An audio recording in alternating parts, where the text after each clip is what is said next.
మరొక అక్రమ కేసుకి ఈ ప్రభుత్వం సిద్ధమైనట్టుగా కనపడతా ఉంది. ఎందుకంటే 2 సంవత్సరాల ఈ వెన్నుపోటు పరిపాలనకి, ఈ 2 సంవత్సరాల ఈ జంగిల్ రాజు పరిపాలన మీద ప్రజలు తీవ్రమైనటువంటి అసంతృప్తితో, తీవ్రమైనటువంటి ఆగ్రహంతో ఉన్నారు. కాబట్టి వెన్నుపోటుకు 2 ఏళ్ళు అనేటటువంటి ఏదైతే నిరసన కార్యక్రమాలకు వైఎస్ఆర్ కాంగ్రెస్ పార్టీ పిలుపునిచ్చింది. కాబట్టి ఇప్పుడు మరొక అక్రమ కేసుని జగన్మోహన్ రెడ్డి గారికి ఒక పిఏగా వ్యవహరిస్తున్నటువంటి కేఎన్ఆర్ గారి మీద ఈరోజు కక్ష కట్టినట్టుగా క్లియర్గా కనపడతా ఉంది.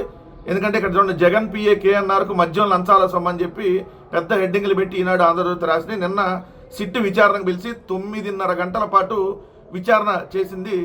ఏదైతే కె నాగేశ్వర రెడ్డి గారు, అంటే కేఎన్ఆర్ గారు జగన్మోహన్ రెడ్డి గారికి ఒక పిఏగా ఉన్నటువంటి వ్యక్తిని, ఇక్కడ వీళ్ళు రాసిన దాన్ని బట్టే ఎంత తప్పుడు కేసు పెట్టబోతా ఉన్నారనేది ఇక్కడ క్లియర్గా అర్థమవుతా ఉంది. ఇక్కడ చూస్తే జగన్ పిఏ కేఎన్ఆర్కి మద్యం లంచాల సొమ్మని చెప్పి పెట్టి సిట్టు దర్యాప్తులో భారీగా ఆస్తులు, పెట్టుబడులు గుర్తింపు అని చెప్పి హెడ్డింగ్ పెట్టారు. ఏందా భారీ ఆస్తులని చెక్ చేస్తే ఒక 20 కోట్ల రూపాయల వరకు బ్యాంకు ఖాతాలో ఏదైతే ట్రాన్సాక్షన్ జరిగింది, అవి నిలవలేవు డబ్బులు బ్యాంకు ఖాతాలో. అది కూడా కేఎన్ఆర్ గారి వాళ్ళ మిస్సెస్ బ్యాంక్ ఖాతాలో 2019 నుంచి 24 మధ్య 19 కోట్ల రూపాయలు ఏదైతే ట్రాన్సాక్షన్ జరిగిందంట. సో ఈ డబ్బులు ఆ డబ్బులే అని చెప్పి వీళ్ళు ఆల్రెడీ తప్పుడు కేసు పెట్టడానికి నిర్ణయం చేసుకుని వీళ్ళందరికీ వీళ్ళే రాస్తున్నటువంటి లెక్కలు. మళ్ళీ వీళ్ళే ఇక్కడ రాస్తారు చూడండి, ఏది బంగారం తాకట్టు పెట్టి 1 కోటికి పైగా రుణం కేఎన్ఆర్ తీసుకున్నట్టు సిట్టు తేల్చింది. మరి ఫుల్గా డబ్బులు సంపాదించేస్తుంటే కేఎన్ఆర్ గారు ఉన్న బంగారం తాకట్టు పెట్టి అప్పు ఎందుకు తెచ్చుకుంటారు? బ్యాంకులో తాకట్టు పెట్టి బంగారం రుణం ఎందుకు తెచ్చుకుంటారు? అంటే ఆయనకి ఆల్రెడీ వేరే వేరే వ్యాపారాల్లో ఉన్నాయి. సో ఆ వ్యాపారాలకు సంబంధించి ట్రాన్సాక్షన్ జరిగితే దాని మీద ఇదంతా లిక్కర్ సొమ్ము. అసలు మీరు పెట్టింది ఒక తప్పుడు కేసు పెట్టారు, 2 సంవత్సరాలు అవుతుంది, 3,500 కోట్ల ఇక్కడ కుంభకోణం జరిగిపోయిందని చెప్పి పెద్ద నానా హడావిడి చేసి ఒక రోజేమో ఈ డబ్బంతా టాంజానియాకి పోయింది, టాంజానియాలో ఇనుప కర్మాగారం పెట్టారని రాశారు. ఓ రోజు ఈ డబ్బంతా తాడేపల్లిలో ఏదైతే కింద నేలమాలికలో దాచిపెట్టారని రాశారు. ఇంకో రోజేమో బెంగళూరులో బంకర్లో దాచిపెట్టారని రాశారు. ఇంకో రోజేమో ఈ డబ్బులన్నింటినీ ఎలక్షన్లో పనిచేశారని రాశారు. సో రోజుకు కట్టు కదల్లారు. ఓ రోజేమో 11 కోట్లు అక్కడ దొరికినాయి, 12 అట్టపెట్లో ఈ డబ్బులు ఇవే అని చెప్పి చెప్పారు. ఏమైనా ఇప్పుడు వరకు తెలియదు. దీంట్లో మీరు ఏమనగా కేసు నమోదు చేసిన రాజకేశ్వర రెడ్డి నుంచి అందరికీ బెయిల్ వచ్చింది. ఎంపీ మిథునన్న మీద తప్పుడు కేసులు పెట్టారు, ఆయనకి బెయిల్ వచ్చింది. చెవిరెడ్డి భాస్కర్ రెడ్డి గారి మీద, ఓఐటి కృష్ణమోహన్ రెడ్డి గారి మీద, ధనంజయ రెడ్డి గారి మీద, బాలాజీ గోవిందప్ప మీద, ఇప్పుడు కేఎన్ఆర్ గారి మీద పెట్టడానికి రంగం సిద్ధమైనట్టుగా తెలుస్తూ ఉంది. ఎందుకంటే నిన్న విచారణకు పిలిచారు, మళ్ళీ ఈరోజు కూడా విచారణకు రావాలని చెప్పారు.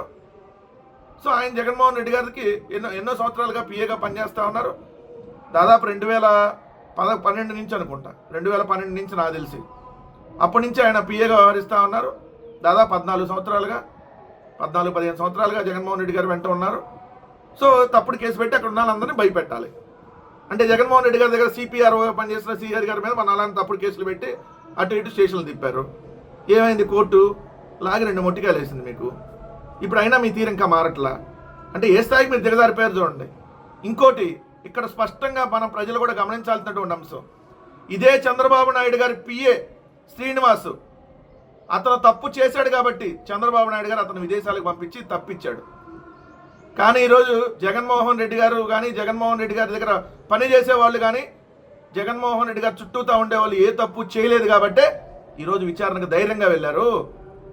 అది ఇప్పుడు చెప్పండి, ఎవరికి విలువలు ఉన్నాయి, ఎవరికి విశ్వసనీయత ఉందో, ఎవరు నిజాయితీగా ఉన్నారో? చంద్రబాబు నాయుడు గారు మీ పిఎని తప్పించారు, మీ పిఎస్ శ్రీనివాసుని విదేశాలకు పంపించి మళ్ళీ మీరు ముఖ్యమంత్రి అయినాక వచ్చాడు ఆ దొంగ శ్రీనివాసు. కానీ మేము ఎక్కడ దొంగలం కాదు కాబట్టే ధైర్యంగా మీరు విచారణకు పిలిస్తే విచారణ ఎదుర్కొంటా ఉన్నారు. అది ఇక్కడ ఏ తప్పు జరగలేదంటానికి ఇది నిదర్శనం. లేదంటే మీలాగా తప్పిచ్చేసి ఇంకోటో ఎక్కడ తప్పు మేము చేయలేదు. జగన్మోహన్ రెడ్డి గారు ముఖ్యమంత్రిగా ఉండగా ఎటువంటి కుంభకోణం జరగలేదు. ఇప్పటికీ మీకు సవాలు విసురుతా ఉన్నాం, పైన అధికారంలో ఉంది మీరే. 2014 నుంచి 2026 దాకా ఈ 12 సంవత్సరాల్లో మీ ప్రభుత్వం కానీ మా ప్రభుత్వం కానీ తీసుకున్న ప్రతి నిర్ణయం మీద మేము సిబిఐ ఎంక్వైరీకి సిద్ధం. మీరు సిద్ధమని అడుగుతా ఉన్నాం. సిద్ధమైతే మొత్తం సిబిఐ ఎంక్వైరీకి ఇచ్చేయండి అని ఆపేసి. అప్పుడు ఎవరేంటో, ఎవరు తప్పు చేశారో క్లియర్గా ప్రజలకు కూడా అర్థమైంది. సో ఇక్కడ ఆయన ఇప్పుడు ఎన్నో సంవత్సరాలుగా పనిచేస్తూ ఉన్నారు. 2 వాళ్ళ బామ్మర్ది వాళ్ళ ఏదో సాఫ్ట్వేర్ కంపెనీ అవి కూడా ఉన్నాయి. సో దానికి సంబంధించి ఏదన్నా వీళ్ళు ఏదన్నా 10వ పరకో అక్కడ ఇన్వెస్ట్మెంట్ పెట్టుకుంటే ఈ డబ్బులన్నీ అక్కడి నుంచి వచ్చినాయి, ఎక్కడి నుంచి వచ్చినాయి. ఇంకెవరు ఏ వ్యాపారాలు చేసుకోకూడదు. వీళ్ళకి వ్యాపారాల ద్వారా వచ్చిన డబ్బులు కూడా దీని ద్వారా వచ్చినాయి. 2 ఎకరాల నుంచి 10 లక్షల కోట్లు సంపాదించాడు చంద్రబాబు నాయుడు గారి వాళ్ళ. ఈ రాయారు మీరు వార్తలు. ఈ రాసిన బూతు పత్రికలు సైకిల్ మీద పేపర్ల మీద దగ్గర నుంచి జూబ్లీ హిల్స్లో 100 కోట్ల బిల్డింగ్ కట్టే దగ్గరకు రాయాలి. మీరేమో వ్యాపారాలు చేసుకొని కట్టుకోవచ్చంట. ఆయన ఎక్కడో 10వ పరకో ఇన్వెస్ట్మెంట్ పెట్టుకుని 10 లక్షలు 50 లక్షలు సో ఇన్వెస్ట్మెంట్ పెట్టుకుంటేనే ఇంకోటి ఇవన్నీ తప్పంట. ఆయన కోటి బంగారాన్ని తనఖా పెట్టి ₹1 తెచ్చుకొని అప్పులు ఉన్నాయని మీరే రాస్తారు. మరి అప్పే కదా. మరి ఆయన దగ్గర ఫుల్ నిల్వలు ఉంటేనో ఫుల్ సంపాదిస్తేనో బ్యాంక్ ఎందుకు తాకట్టు పెట్టి రుణం తెచ్చుకుంటారు? సో ఎలాంటి తప్పుడు వార్తలు రాస్తూ ఉన్నారు. ఇంకో తప్పుడు కేసులు పెట్టి వేధించేటటువంటి కార్యక్రమం కాకపోతే ఇది ఇంకొకటి కాదనేది స్పష్టం. మీరు ఎన్ని రకాల కేసులు పెట్టుకున్నా ఎవడో కూడా ఇక్కడ దాని గురించి ఆలోచించడని మాత్రం చెప్తా ఉన్నాం. మేము ప్రజల కోసం జగన్మోహన్ రెడ్డి గారు నిరంతరం వైఎస్ఆర్ కాంగ్రెస్ పార్టీని ప్రజల కోసం నడుపుతూ ఉంటారు. జగన్మోహన్ రెడ్డి గారు చుట్టూతా ఉండేవాళ్ళు కూడా ఏదైతే మీ చంద్రబాబు నాయుడు గారు లాగో చంద్రబాబు నాయుడు గారు చుట్టుపక్కల ఉండేటటువంటి వ్యక్తుల్లాగో పారిపోయేటటువంటి వ్యక్తులు కాదన్న విషయం మరోసారి గుర్తుపెట్టుకోమని చెప్తా ఉన్నాం.